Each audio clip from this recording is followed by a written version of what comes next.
स्वामी समर्थ. ओम नमो भगवते वासुदेवाय नमः. पवित्र अधिक मासाला सुरुवात झाली आहे आणि अधिक मास हा भगवान श्री हरी विष्णू यांना समर्पित आहे.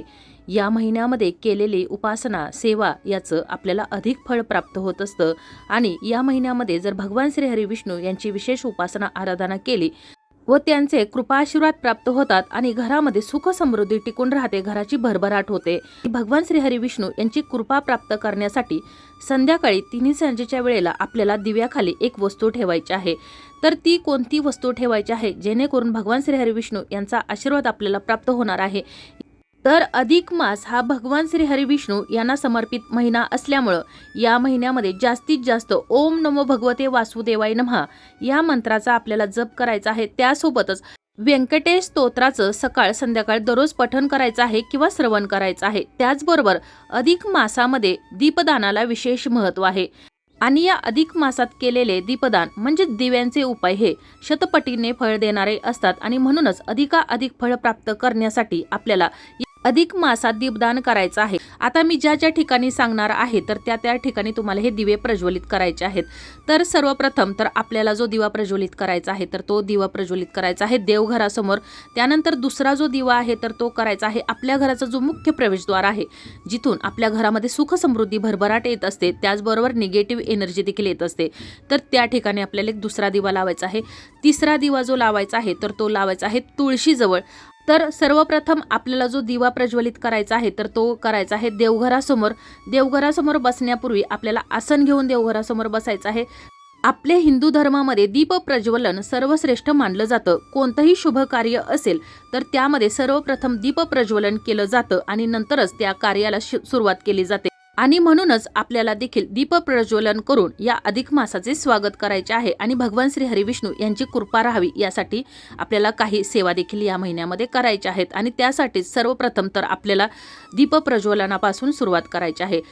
तसेच अज्ञानाकडून ज्ञानाकडे प्रवास करणारा हा दिवा असतो. दिवा हा प्रकाशाचं प्रतीक आहे आणि तो घरातील आणि आपल्या मनातील अंधकार दूर करतो. तसेच अज्ञान नकारात्मकता देखील तो दूर ठेवतो आणि ज्ञान सकारात्मकतेचा प्रकाश आपल्या घरात आणि आपल्या मनात पसरवत असतो. त्याचबरोबर दिवा म्हणजे अग्निदेवता. अग्नी हा पंचमहाभूतांपैकी एक असून तो वातावरणातील सर्व अशुद्धता आणि जंतू नष्ट करून वातावरण प्रसन्न करत असतो आणि त्यामुळे अग्नितत्वाचे प्रतीक देखील याला मानलं जातं.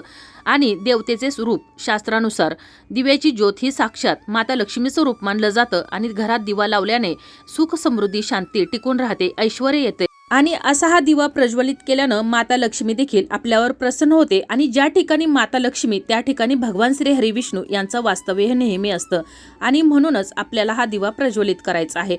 आता हा दिवा प्रज्वलित करत असताना संध्याकाळी 5:30 वाजल्यापासून ते रात्री 11 वाजेपर्यंत तुम्ही हा कधीही दिवा प्रज्वलित करू शकता.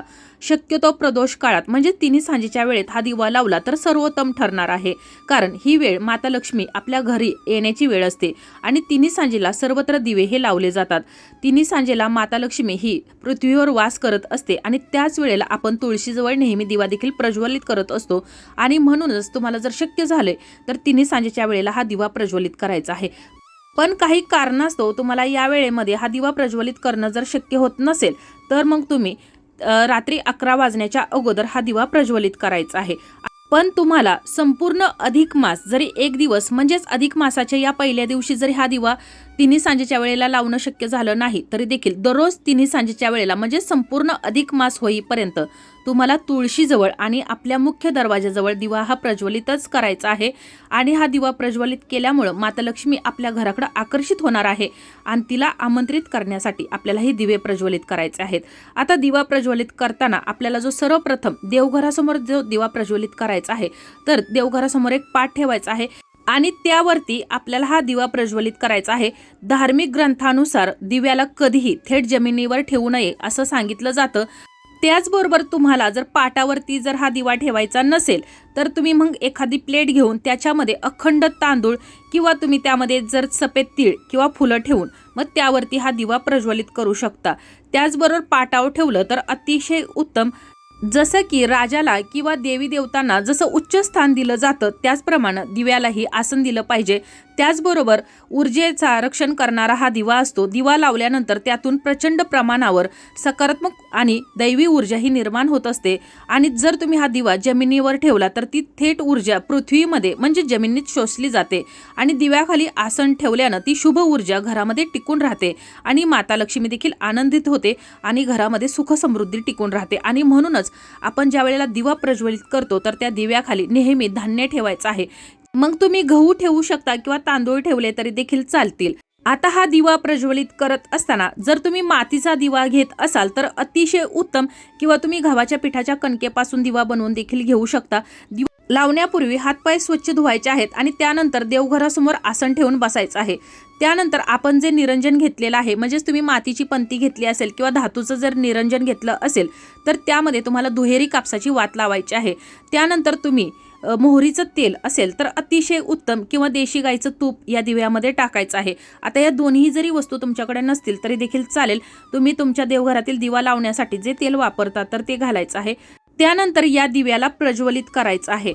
दिवा प्रज्वलित केल्यानंतर तुम्हाला या दिव्याची पूजा करायची आहे, म्हणजेच हळदी कुंकू व्हायचे आहे, धूप दीप दाखवायचा आहे आणि या दिव्यामध्ये तुम्हाला 33 अखंड तांदूळ टाकायचे आहेत. मोजून तुम्हाला 33 तांदूळ घ्यायचे आहेत, कुठेही तुटलेला एकही तांदूळ नसावा. आणि त्यानंतर यामध्ये चिमूटभर हळद टाकायची आहे, कारण भगवान श्री हरिविष्णू यांना हळद अत्यंत प्रिय आहे. आणि त्यानंतर 2 अखंड लवंगा आपल्याला टाकायचे आहेत. लवंग देखील कुठेही तुटलेली किडलेली खराब झालेली नसावी. आणि त्याचबरोबर यामध्ये भीमसेनी कापराच्या 2 वड्या टाकायच्या आहेत. लवंग ही माता लक्ष्मीला अत्यंत प्रिय आहे. त्याचबरोबर भीमसेनी कापराच्या सुगंधानं माता लक्ष्मी आपल्या घराकडे आकर्षित होत असते आणि आपल्या घरामध्ये जी नकारात्मकता पसरलेली आहे तर ती दूर होण्यास देखील यामुळे मदत होत असते. तर अशा प्रकारचा हा दिवा तुम्हाला या भगवान श्री हरिविष्णूंसमोर, म्हणजे ज्या ठिकाणी बाळकृष्णाची मूर्ती आहे देवघरामध्ये, तर त्या ठिकाणी तुम्हाला हा आसन करून दिवा प्रज्वलित करायचा आहे. त्यानंतर त्या ठिकाणी बसून तुम्हाला ओम नमो भगवते वासुदेवाय नमः या मंत्राचा 108 वेळा जप करायचा आहे. ही सेवा तुम्हाला आपल्या घराचा जो मुख्य प्रवेशद्वार आहे, उंबरठा आहे, तर त्याच्या बाजूला आपण जो दिवा प्रज्वलित करणार आहात, तुम्ही 1 केला तरी चालेल, 2 केला तरी देखील चालेल. तर ह्या ज्या वस्तू टाकलेल्या आहेत तर सेम असाच दिवा तुम्हाला दारात देखील प्रज्वलित करायचा आहे. आणि तुळशीजवळ जो दिवा प्रज्वलित करणार आहात तर तो देखील अशाच प्रकारचा करायचा आहे. तुळशीजवळ दिवा प्रज्वलित करताना देखील आसन करायचं आहे. मी अगोदर सांगितलं त्याप्रमाणे संपूर्ण अधिक मास तुम्हाला तुळशीजवळ दिवा प्रज्वलित करायचा आहे, कारण तुळशी ही भगवान श्री हरी विष्णू यांना अत्यंत प्रिय आहे. आणि ज्या ठिकाणी भगवान श्री हरी विष्णू यांचं वास्तव्य असतं तर त्या ठिकाणी माता लक्ष्मीचंही नेहमी वास्तव्य असतं. आणि आपल्या घराच्या सुख समृद्धीसाठी, भरभराटीसाठी, त्यांचा आशीर्वाद प्राप्त करण्यासाठी आपल्याला हा दिवा प्रज्वलित करायचा आहे. तुम्हाला या अधिक मासामध्ये कोणतीही सेवा, कोणताही उपाय करणं शक्य झालं नाही तरी देखील चालेल. तुळशीजवळ आणि आपल्या देवघरासमोर आणि दरवाजात आपल्याला हा दिवा प्रज्वलित करायचा आहे, जेणेकरून आपल्या घराकडं माता लक्ष्मी आकर्षित होणार आहे. त्याचबरोबर तुळशीची पूजा करताना तुळशीला धूपदीप दाखवायचा आहे. तुळशीला 11 प्रदक्षिणा मारायच्या आहेत.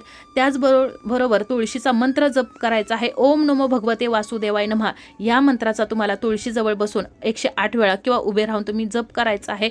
तर अशाच प्रकारचा दिवा तुम्ही पिंपळाजवळ देखील लावू शकता. जर शक्य असेल तर पिंपळाच्या झाडाच्या मुळाशी तुम्हाला हा दिवा प्रज्वलित करायचा आहे, कारण पिंपळामध्ये भगवान श्री हरी विष्णू आणि माता लक्ष्मी यांचं वास्तव्य असतं आणि म्हणून तुम्ही त्या ठिकाणी देखील हा दिवा प्रज्वलित करायचा आहे. आता तुम्हाला संध्याकाळच्या वेळेला पिंपळाच्या झाडाखाली जाऊन दिवा प्रज्वलित करणं शक्य होत नसेल तरी देखील चालेल. तुम्ही देवघरासमोर ज्याप्रमाणे मी दिवा सांगितलेला आहे तर त्याप्रमाणे प्रज्वलित करायचा आहे. तसेच आपल्या मुख्य दरवाजात आणि तुळशीजवळ देखील असाच हा दिवा प्रज्वलित करायचा आहे.